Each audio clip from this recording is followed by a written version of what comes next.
Virginia Tech have raised the politically charged issue, of course, of gun control. Virginia's governor, Tim Kaine, today said now is not the time to discuss his state's gun laws. And as Dana Bash now reports, congressional Democrats are also trying to keep quiet about gun control. In the days after the 1999 Columbine high school shootings, Democrats were quick to demand tougher gun laws.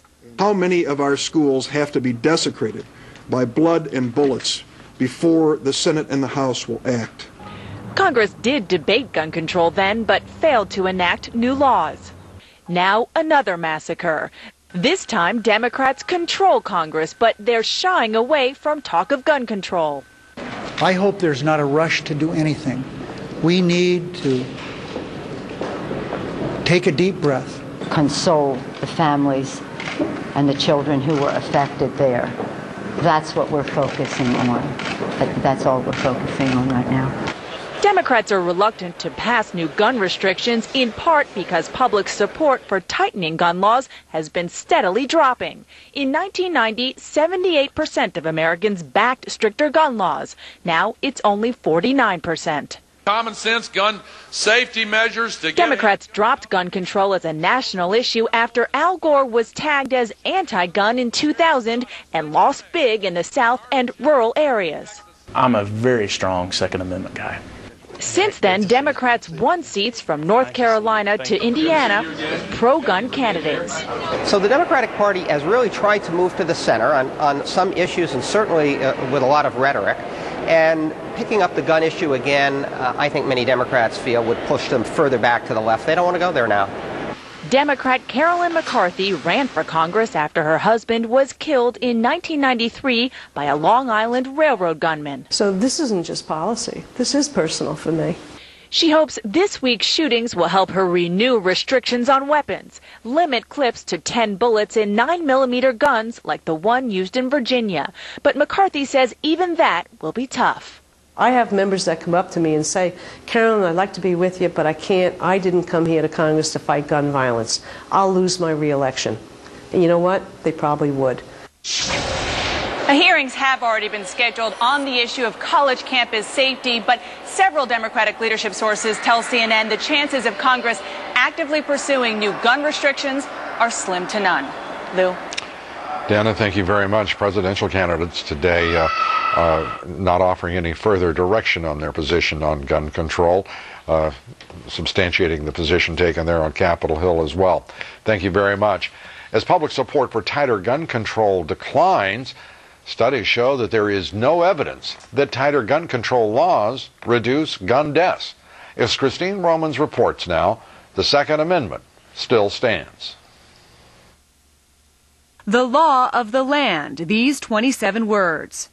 A well-regulated militia being necessary to the security of a free state, the right of the people to keep and bear arms shall not be infringed. But for years, gun control advocates and lawmakers have sought to restrict the Second Amendment with gun-free zones, waiting periods, firearm registration and licensing, with the view that limiting access to guns would decrease crime. It's never been demonstrated in any conclusive way that gun control reduces crime. The rules disarm the law-abiding people, but they leave the criminals free to attack their victims who have no defense. In fact, crime has been declining across the country, irrespective of the state gun laws, whether lenient or tough. The CDC several years ago concluded there is no proof that gun laws reduce firearm violence. In fact, some of the most violent places have the toughest gun laws. Think Washington, D.C. and its 30-year ban on handguns. The most restrictive gun laws in North America are in Mexico, where citizens are unarmed.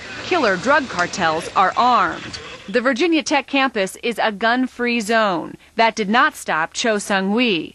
But his actions inevitably are reviving the gun control debate. A Virginia congressman. Because it is simply too easy to obtain a firearm. New York's mayor. All mayors understand that taking illegal guns off the streets has nothing to do with the Second Amendment and everything to do with law enforcement.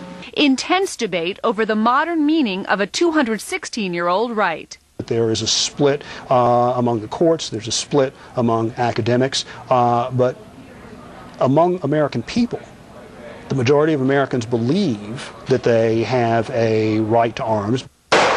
An estimated 70 million Americans are gun owners.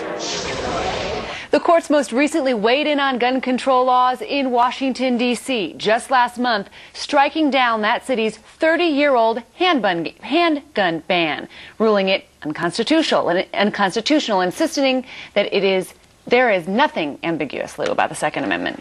And that is precisely the holding of the appellate courts. It is a very difficult issue, and the reflex is understandable. The intensifying debate, understandable, but at the same time, the failure to look at the broader violence on our college campuses, 1,100 suicides a year, 1,400 deaths from binge drinking, 70,000 rapes and sexual assaults.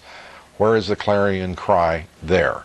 Because there is a broad scope of violence that is being altogether ignored.